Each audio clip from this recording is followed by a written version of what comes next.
keeps His word. Here's why I think that gives us tremendous hope today.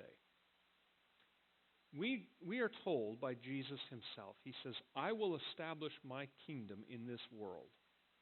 I will establish my kingdom, and the gates of hell itself will not prevail against it. That's quite a promise. That God's reign, His authority, is guaranteed. It's absolute.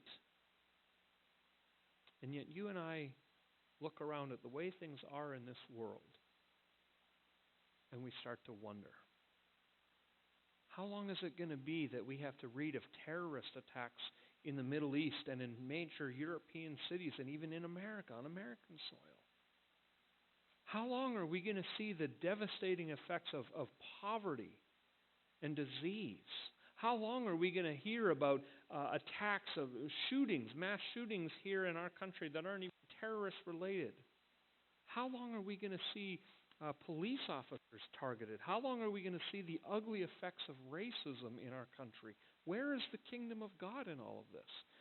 Look like that boy looking out the front window wondering, is God going to keep this promise? We want to believe it, but is God going to come through for us?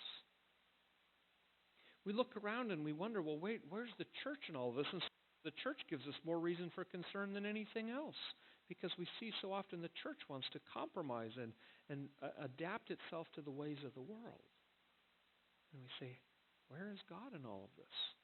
Is God going to keep His promise? Well, the assurance is absolutely.